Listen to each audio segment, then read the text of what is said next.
YouTube short magnet hand में आपका स्वागत है। एक ऐसा हैंड जो खींच लाए आपको शिक्षा की ओर। आज हम बात करेंगे जेनेटिकल ट्रेड्स के बारे में। 10th क्लास का एक टॉपिक है जिसके बारे में आज हम बात करने जा रहे हैं। हिंदी में इसे अनुवांशिक गुण या लक्षण भी कहा जाता है। इसमें जेनेटिकल ट्रेड्स को दो पार्ट में बांटा गया है, एक है इनहेरिटेड ट्रेड और दूसरे हैं एक्वायर्ड ट्रेड। इस वीडियो में सिर्फ मैं इनहेरिटेड ट्रेड के बारे में बात करूंगा। इनहेरिटेड ट्रेड्स या वंशानुगत लक्षण क्या होते हैं?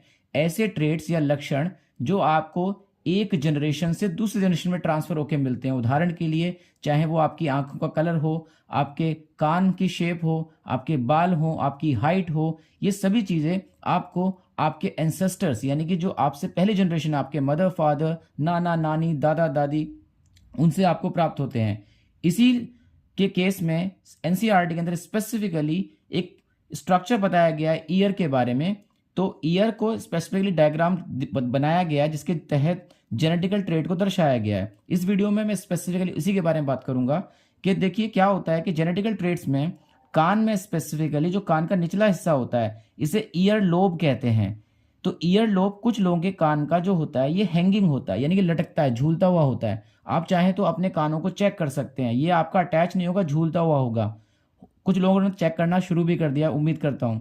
वहीं दूसरा, कुछ लोगों के कान जो होते हैं बिल्कुल स्ट्रेट होते हैं और ये चिपके होते हैं, जो नेक का निचला जो ऊपरी हिस्सा होता है उसके पॉइंट पे अटैच होते हैं, यानी कि ये बिल्कुल भी हैंगिंग नहीं होते हैं। तो ये जेनेटिकल ट्रेट्स हैं और बिल्कुल नॉर्मल हैं ये दोनों ही कान।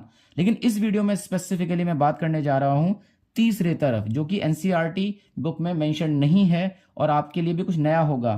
तो क्या होता है कि कुछ लोगों के कानों के ऊपरी हिस्से में, यानी कि जैसा कि ये उभार दिख रहा है, एक बम्प दिखाई दे रहा है।